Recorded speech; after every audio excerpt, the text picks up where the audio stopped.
mayhem, accidents, and all manner of curious calamities. In an era where the railroads were the dominant form of transportation, many shocking experiences arose that, well, it tended to disrupt the tranquil experience of riding the rails. And some of those things happened right here on Delmarva. With us this afternoon, historian Mike Dixon with an overview of some of the tantalizing tales. How are you, sir? I'm good. Thank you so much for coming in. Well, thanks for having me, Jimmy. I love this. Okay, so were there many railroads on? Yeah, there were many. First off, we're used to Delmarva today with a few trains passing by, but there was a time this railroad that we see going through Seaford and Harrington and on down to Delmar was really a main line. It ran from New York City to Philadelphia. If you wanted to go to Norfolk, Jimmy, that was the way you were going to travel. And it was like high-end Pullman coaches, so there was a lot of track and traffic going through here. So with that much traffic, were there major crashes? Yeah, railroad travel was very dangerous until well into the 20th century. And because Delmarva was a heavy corridor, you're going to Norfolk, you want those luxury overnight Pullman coaches to come down. Okay. There were many. So like the first decade of the 1900s, there were a couple of really big ones. In Delmar, an overnight train headed to, with passengers and Pullman coaches, people asleep, was headed to Norfolk. The fleet was coming back in, Roosevelt's fleet. Right. And they ran into a switching engine on the tracks at Delmar. Well, those locomotives, the caboose, the Pullman cars and the coaches all stack up on each other. The train bursts in flames.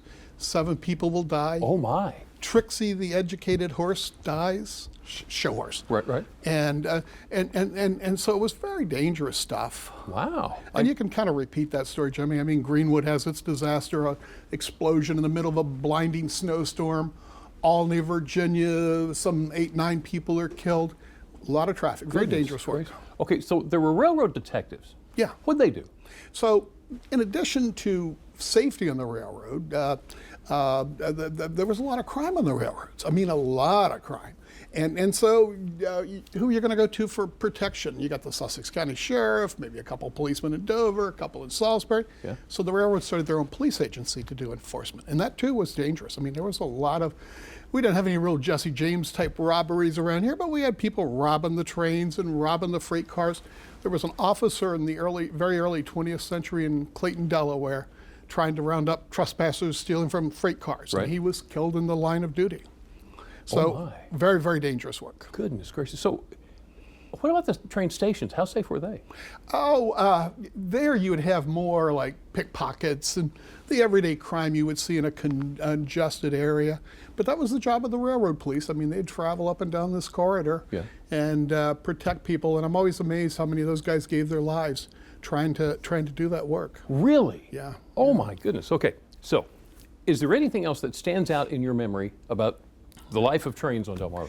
Well, I think, in line with this murder and mayhem type of thing, to give you an idea, Jimmy, in 1911, 11,000 people died in railroad travel. Now, this is railroad crossings. This is not the headline stuff. Not just here, but nationwide. Yeah, nationwide, and not the headline stuff we're talking about, like Greenwood or Albany or Delmar. Yeah.